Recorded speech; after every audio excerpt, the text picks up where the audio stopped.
Järvede ja jõgede pealt näha rahulik pind, see peidab endas tegelikult terve maailma täis intensiivset tegevust. Nii et lähme ja sukeldume sellesse, et uurida, milline kirev elu vee all ja selle ümbruses tegelikult kihab. Oled sa kunagi mõelnud, mis toimub seal, kuhu meie pilk tavaliselt ei ulatu? See rahulik vaade on tegelikult alles alligus. Lähme koos avastusretkele sellesse peidetud ökosüsteemi. Alustame oma teekonda kõige ülemisest kihist, just sealt piirilt vee ja õhu vahel. Siin, veepinnal, toimub rohkem, kui sa arvata oskad. Vaadake neid pisikesi läikivaid musti mardikaid. Need on kukrikud. Nad tiirutavad veepinnal lausa meeletu kiirusega. Ja see pole mingi niisama tants, nii ajavad nad segadusse röövloomad, kes neid jahtida üritavad. Aga tead, mis on nende pudukate juures tõeliselt lahe? Nende silmad.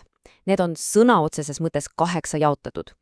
Ülemine osa näeb õhus toimuvat, et märgata ohtu ülelt poolt, samal ajal kui alumine osa jälgib veealust maailma, otsides toitu ja vaenlasi.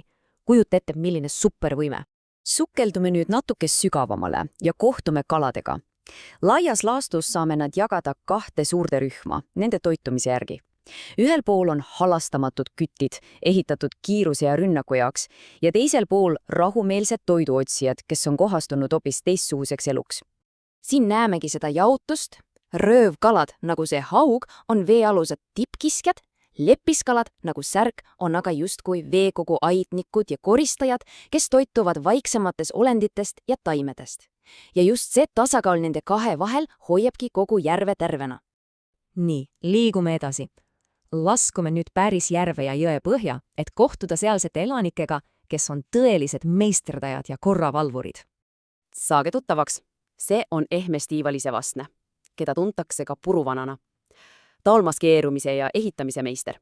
Oma õrnakeha kaitseks ehitab ta endale ümber tugeva koja, kasutades selleks kõike, mida ümbruskonnast vähegi leiab. Vaadake korraks lähemalt. Kas te oskate arvata, milliseid materjale see nutikas putukavastne oma kindluse ehitamiseks kasutab? Täpselt nii. See on segu liivateradest, kivikestest ja isegi teokarbidest. Aga kõige põnevam on see, kuidas ta need kokku kleebib.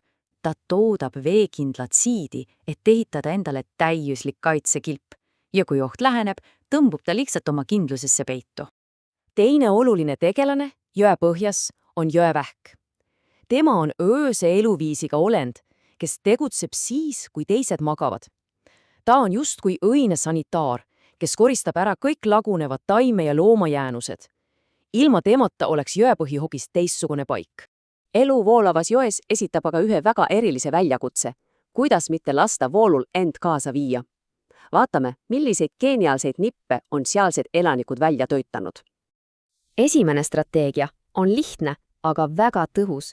Kaeva end sisse. Jõekarbid kaevuvad osaliselt jõe põhja ja jätavad välja vaid väikese osa oma kojast. Niimoodi püsivad nad kindlalt paigal, isegi kui vesi neist üle tusiseb. Teine strateegia on kõvasti kinni hoida. Ja ühepäeviku Vastne on selle strateegia meister. Tema lame, voolujooniline keha on justkui vastu kivi surutud ja pisikesed konksud jalgade otstes aitavad tal isegi tugevas voolus klammerduda. Kolmas strateegia on puhas jõud. Mõnel, nagu see võimas lõhe siin, ei võitle vooluga mitte paigal püsimiseks, vaid selleks, et edasi liikuda. Ta kasutab oma uskumatut jõud, et ületada kärestikke ja koskesid, võitles end vastuvoolu tagasi oma sünniõkke, et anda elu uuele põlvkonnale. Meie teekond viib meid nüüd veest välja jõekallastele, sest seal, kus maa ja vesi kohtuvad, kihab samuti elu. Siin elavad loomad, kelle jaoks on veekogu eluliselt tähtis. Vaadake seda värvide mängu. See on jäälind, üks Eesti kõige värvikirevamaid linde. Ta on spetsialiseerunud jahtimisele just kiire vooluga selgetes jõgedes, püüdes väikeseid kalu ja veeselgrottuid. Ja siin on tõeline karmide olude meister, vesipapp. See lind on uskumatu koheneja. Ta suudab sukelduda jääkülma vette isegi keset talve ja siis jalutada mööda jõe põhja, et otsida selgrootuid. Paks sulestik kaitseb teda muidugi külma eest. Ja nüüd ülim ökosüsteemi insener Kobras. Ta ehitab tamme, et tõsta veetaset. Aga miks? Nagu siit näha, on tema pesa sissepääs alati vee all. See on geniaalne kaitsemehhanism kiskete vastu. Tamm on justkui kindlustus, mis tagab, et veetase oleks alati piisavalt kõrge ja tema kodu turvaline. Ja muidugi, me ei saa unustada saarmast.